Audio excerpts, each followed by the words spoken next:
Hello, Hannah. Hello, hindsight. We are going on a little trip in a few days because lockdown in Wales is getting lifted gradually. You can like hire little cabins and stuff again at little Airbnb type places. So the 6 of us in the house are doing a little trip to West Wales. So I'm doing a little clean of the car because my car is disgusting and I don't want people to have to be in it in that state. Hannah, your new flat looks lovely. I'm glad that you found somewhere near both nature and not nature. That's what I've always really liked about, well, not always really liked. When I was a teenager, I hated Cardiff. But that's something that I've grown to love about this part of the world. One of the reasons that Cardiff is a big hotspot for filming stuff, for loads of productions, is because 1, it's cheaper than London, so why not? 2, Cardiff is such a small city, but it's quite diverse in like landscape, I guess. We've got like a bay, we've got some buildings that look like a real big city, we got normal residential areas and stuff and really big parks and forests, but then also you only have to drive like half an hour out of the city and you're in like real actual mountains. Like the Brecon Beacons National Park is really close to us, so from like a location scout perspective it makes sense to be somewhere where loads of different types of scenery are within a short drive and you can put your actors and your crew up for pennies. I am getting more and more worried. We're getting like, Cardiff is getting good.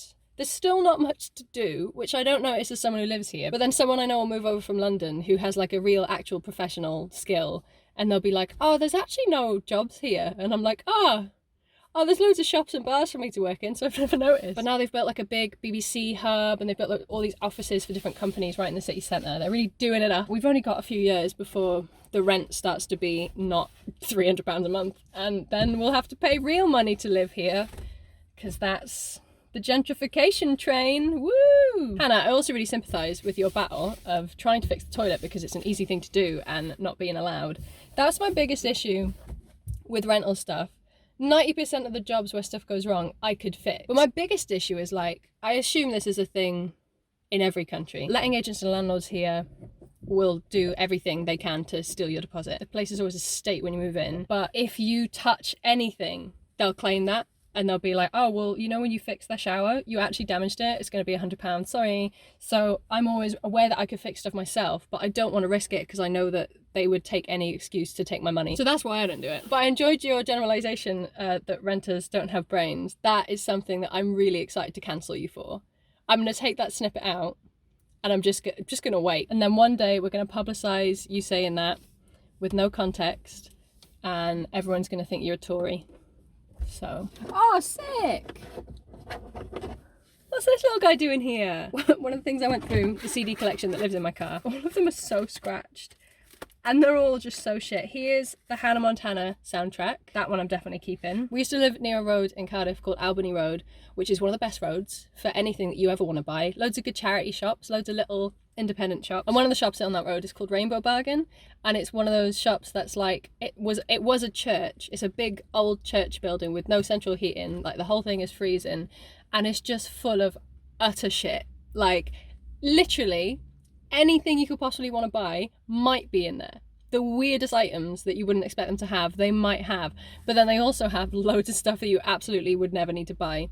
I once bought a celebrity limerick book for like £1, I think. And we also used to go through their collection of horrible CDs. One of the CDs that we got is Boys Are Us. I don't remember what's on it, but I remember that we loved it. I wish my car was always as lovely as it is when I'm about to go on a journey. I don't leave that much rubbish in here, but as a driver of the group, other people come in here and leave shit in the back of my car. There's always rubbish that I don't eat or drink in the back and I never see it. So you know, you then like, you sit in your car in the back to get stuff out and clean it and I'm like, oh my God, what goes on back here? I'm innocently driving, not knowing that these people who I trust are coming into my vehicle and causing havoc. Look at that. It's not perfect, but it's the best I can do. All of that dirt just stays in the carpet and that's stained. But look, that's nice and neat. Lovely. Wow, Kim, what a lovely clean car you've got. Thank you very much. I had an extension cord sticking out of the letterbox of our front door and the Hoover was plugged into that and I managed to finish just as it started raining. As soon as I felt a drop, I just ran. I was like, get the electricity inside. That would have been a very sad end to me cleaning my car, that I just die. We're hanging up laundry now as part of the preparation for a little trip. This is probably like my least favourite like housework type task, hanging up laundry. I'll happily clean a toilet. Well, not happily, but like I'll clean a toilet, I really don't mind doing it. But hanging up laundry is the worst. It takes ages. I don't like it. On the topic of renting issues that don't get fixed, we have rats. We've had rats for a while. When we first had rats, they were just in the garden. They come up from this drain in our garden, from the sewer, and they come up, and then eventually they came into our kitchen. They went under the sink, and then the rat man came round, and he was like, oh, I've been here before, because you guys have that hole in the side of the house, right? And we were like, sorry? And it turns out that there's just a hole right next to that drain that the little ratties can like shuffle through and get to the bit under our sink. Why wasn't that fixed? I don't know.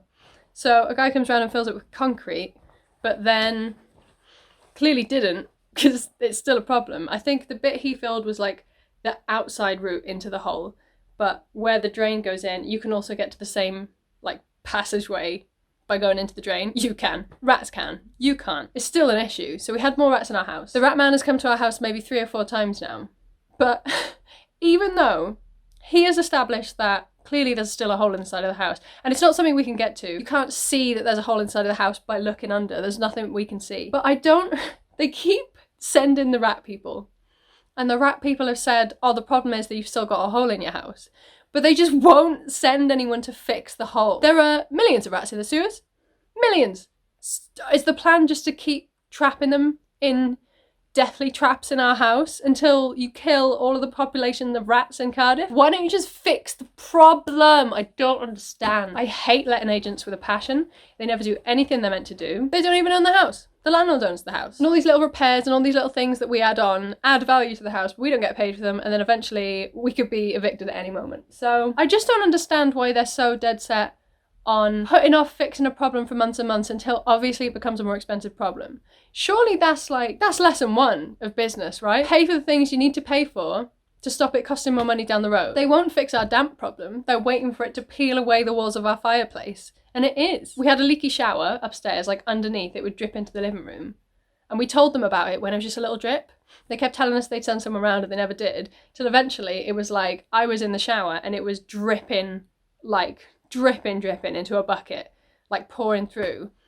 And then when they eventually fixed it, they had to go in from the bottom. So they had to cut a huge hole in the ceiling, work out what the problem was, repair all the bits of ceiling that had been like watered away, and then put the ceiling back. That's really expensive. If you just come when we told you originally, you could probably have gone in via the bathroom to figure out the problem, surely, because there wouldn't have been damaged ceiling. They're so stupid. But yeah, so the rats are going to be in our house looking after it while we're gone.